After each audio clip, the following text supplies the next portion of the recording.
नालंदा। जरा सोचिए, एक ऐसा समय जब यूनिवर्सिटीज मॉडर्न बिल्डिंग्स में नहीं होती थीं, बल्कि स्प्रॉलिंग कोर्टयार्ड्स और ऊंचे टेंपल्स के बीच बसी होती थीं।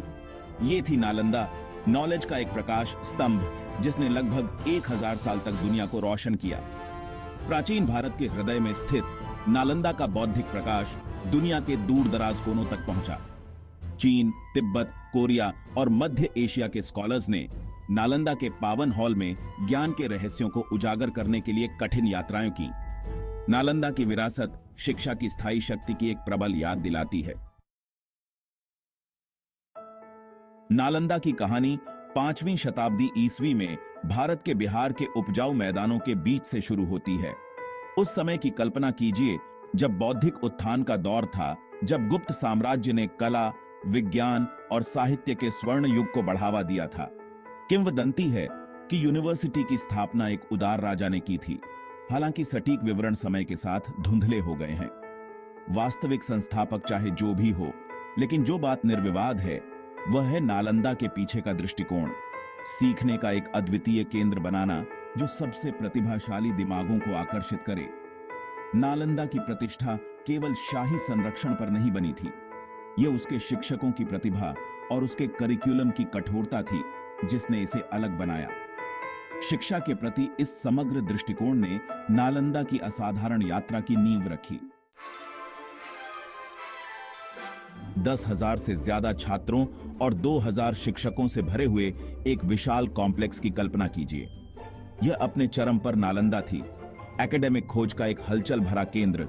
इसके आंगन डिबेट्स और डिस्कशन से जीवंत थे।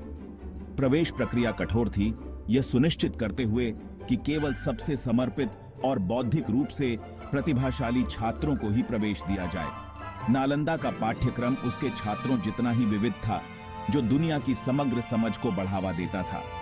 यूनिवर्सिटी सिर्फ सीखने की जगह नहीं थी, यह संस्कृतियों और विचारों का संगम था। विचारों के इस जीवंत आदान प्रदान ने प्राचीन दुनिया में नालंदा को शिक्षा के केंद्र के रूप में अपनी स्थिति मजबूत की।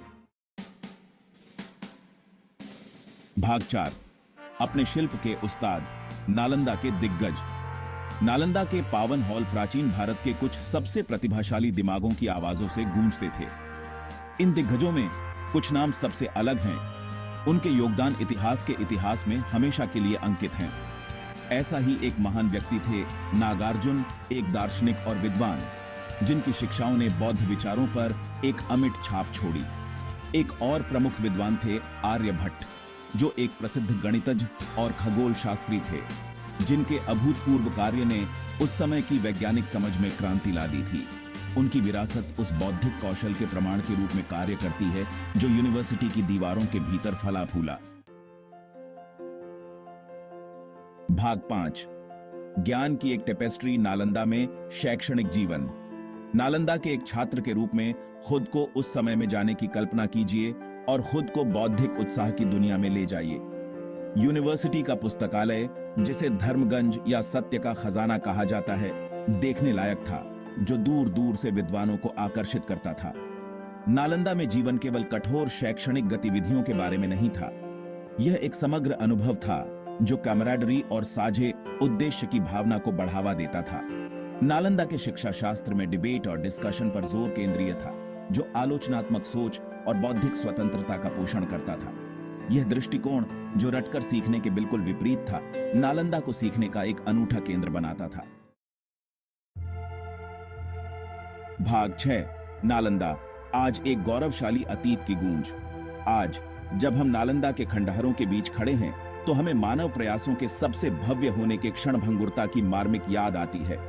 कभी जीवंत रहने वाली यह यूनिवर्सिटी सदियों तक ज्ञान की किरण रही, 12वीं शताब्दी में दुखद रूप से नष्ट कर दी गई थी।